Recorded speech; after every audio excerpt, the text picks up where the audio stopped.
Bonjour à tous, j'espère que vous allez bien. On se retrouve aujourd'hui pour une nouvelle vidéo de pronostics sur l'Euro 2020. Je vais détailler dans cette vidéo des stratégies de pronostics à adopter pour gagner vos pronostics sur l'Euro 2020. On vient de terminer les 12 premiers matchs, donc on a plein de belles données à analyser pour justement affiner nos stratégies de pronos sur les seconds matchs de l'Euro. Et vous allez voir qu'il y a des choses très intéressantes avec des techniques pour gagner vos pronostics sur l'Euro. Si vous appréciez le contenu, n'oubliez pas de mettre un gros pouce bleu, éclatez-moi cette barre de like et dites-moi dans les commentaires si vous trouvez que les astuces là que je vais vous donner dans quelques instants sont pertinentes ou non. Si vous connaissez pas la chaîne, eh bien bienvenue, moi je m'appelle Julien, chaîne 100% pronostic paris sportif sur le football. En ce moment c'est l'Euro 2020, on est à fond. Et si tu veux mes pronostics quotidiennement, gratuitement, chaque jour, n'oublie pas de rejoindre mon groupe Telegram, on est plus de 28 000 parieurs réunis dessus. Je te mets le lien juste en description. Des carnages pendant l'Euro, on a réussi à en faire avec des cotes énormes et c'est que le début, donc rejoins le groupe dès maintenant. Je t'attends là-bas. Regarde un peu ce qui se passe chez Betclic, les belles cotes qu'on a pour les prochains matchs. D'ailleurs, si tu veux miser, que tu es majeur, responsable et que tu as envie de te donner dans les paris sportifs, tu peux t'inscrire chez le partenaire de la chaîne qui est donc Betclic. Le lien pour le faire se trouve juste dans la description. Tu as jusqu'à 200 € qui te sont remboursés si ton premier pari est perdant, donc n'hésite pas, tu peux y aller sans risque. Voici les affiches qui vont arriver. Mais regardons ce qui s'est passé un petit peu plus tôt parce que c'est là que c'est intéressant. On a terminé les premières journées de chaque groupe, c'est-à-dire 12 matchs. Je vais vous donner quelques statistiques hyper intéressantes sur ces 12 rencontres. Dans 8 d'entre elles, on a vu un match nul à la mi-temps, dont 7 fois un 0-0. 4 fois sur 12 seulement, on a vu but pour les deux équipes dans le match et 50% des rencontres ont vu plus de 2,5 buts, ce qui est pas une statistique très intéressante. Par contre, mine de rien, on a quand même vu quelques surprises, puisque seulement 7 fois sur 12, le favori a gagné. En termes de nombre de buts, on est à 28 en 12 matchs, ça fait à peine un petit peu plus de 2 buts par match. Et attention, puisque statistique extrêmement intéressante, dans ces 28 buts, on en a eu 21 en seconde période.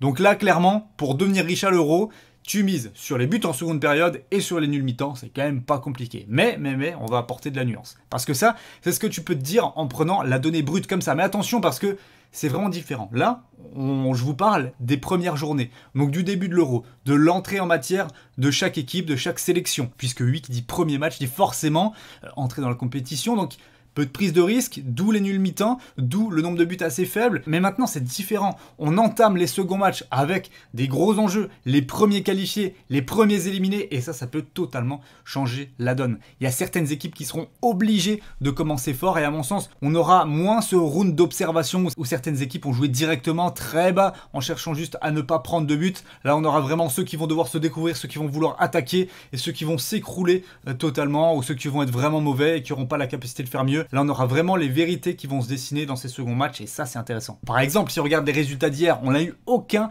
match nul. L'Italie a broyé la Suisse 3-0 dans un match très plaisant. La Turquie qui a confirmé qu'elle était vraiment pas dans la compétition en s'inclinant 2-0 contre le Pays de Galles.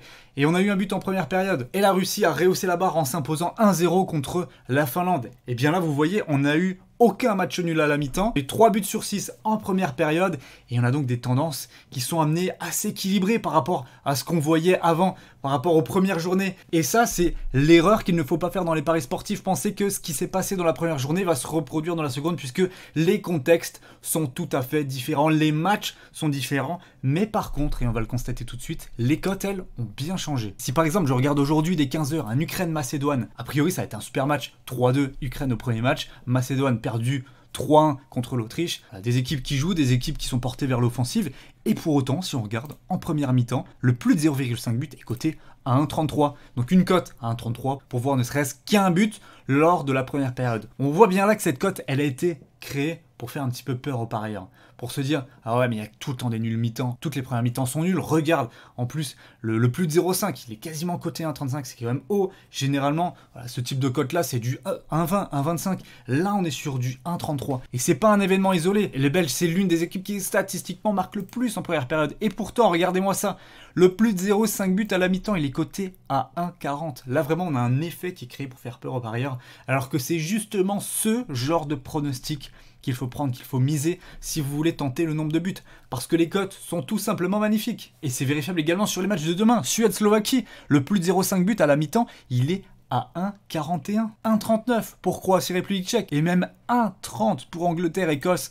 Là, quand même, lorsqu'on considère que c'est particulièrement déséquilibré, c'est quand même fou. Il y a des superbes opportunités à prendre. Moi, si j'en aurais 3 à retenir, ce serait ces 3-là. Magnifique. Une cote à 2,42. Pour 3 matchs, 3 combinés, il faut 3 buts en première période. Ça paraît quand même largement faisable, largement probable. Donc voilà, globalement, ça c'est une technique qui, je pense, pourrait être très très utile dans les jours à venir pour vos pronostics sur l'Euro 2020 pour gagner davantage. Et si je peux me permettre également, vous avez des cotes buteurs qui sont absolument sensationnelles. Si on regarde Danemark-Belgique, quand même, Lukaku à 2,28, c'est absolument incroyable. C'est pas normal. Des cotes si hautes. Et même pour le match ce soir entre les Pays-Bas et l'Autriche, une double chance avec les 2 meilleurs buteurs des Pays-Bas, les 2 numéro 9, ceux qui occupent la pointe de l'attaque, Depay et Weghorst à 1,50, c'est tout simplement magnifique. Donc il y a vraiment des choses sur les nombres de buts positifs à aller faire sur ces secondes journées. Et moi, c'est clairement le conseil que je vais vous donner. J'espère que cette vidéo, elle vous aura plu, qu'elle vous aura aidé. Si c'est le cas, eh bien n'hésitez pas à me faire savoir, comme je vous l'ai dit, à travers la barre de pouces bleus et dans les commentaires. Et nous, on se retrouve très vite pour d'autres pronostics sur l'Euro 2020 et des analyses de matchs qu'on va prendre de plus en plus intensément, et même du vlog, puisque je vais partir en Hongrie voir les 2 matchs de l'équipe de France. France-Hongrie, France-Portugal, ça va être la folie, je vais vous faire vivre ça comme jamais, soyez prêts. Belle journée à vous et on se retrouve très vite sur la chaîne. Ciao, ciao.